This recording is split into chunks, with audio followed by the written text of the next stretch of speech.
कृष्ण जब 125 साल के हो गए थे और उनके चेहरे पे एक भी झुर्री नहीं थी, वो दिखते बिल्कुल वैसे ही थे। एक पेड़ के नीचे बैठ के बांसुरी बजा रहे थे और तभी कहीं से एक तीर आया और उनकी एड़ी में लग गया। पीछे से तीर चलाने वाला दौड़ के आया, वो एक आदिवासी था। उसको दिखा मैंने कृष्ण को तीर मार दिया और अब कृष्ण अपना प्राण छोड़ रहे हैं। सोचिए, कृष्ण एड़ी में लगे एक तीर की वजह से, क्योंकि भाई किसी तरीके से तो शरीर छोड़ना है, तो उस एड़ी में लगे उस तीर की वजह से कृष्ण अपने प्राण छोड़ रहे हैं। और उस आदिवासी को लग रहा है कि मैंने कितना बड़ा पाप कर दिया, मैंने कृष्ण को मार दिया। तो कृष्ण उनको बताते हैं कि तुम पे कोई पाप नहीं चढ़ा है, ये मैं पिछले जन्म में मैं राम था और तुम बाली थे, ये वही तीर तुम मुझको लौटा रहे हो जो तीर पिछले जन्म में मैंने तुम पे चलाया था। तो जो कर्म है और जो पुनर्जन्म है वो तो मेरे वेदों पुराणों में लिखा।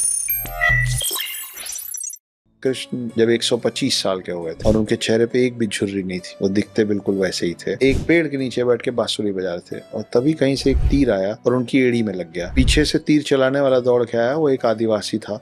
उसको दिखा मैंने कृष्ण को तीर मार दिया और अब कृष्ण अपना प्राण छोड़ रहे हैं। सोचिए, कृष्ण एड़ी में लगे एक तीर की वजह से, क्योंकि भाई किसी तरीके से तो शरीर छोड़ना है, तो उस एड़ी में लगे उस तीर की वजह से कृष्ण अपने प्राण छोड़ रहे हैं। और उस आदिवासी को लग रहा है कि मैंने कितना बड़ा पाप कर दिया, मैंने कृष्ण को मार दिया। तो कृष्ण उनको बताते हैं कि तुम पे कोई पाप नहीं चढ़ा है, ये मैं पिछले जन्म में मैं राम था और तुम बाली थे, ये वही तीर तुम मुझको लौटा रहे हो जो तीर पिछले जन्म में मैंने तुम पे चलाया था। तो जो कर्म है और जो पुनर्जन्म है वो तो मेरे वेदों पुराणों में लिखा।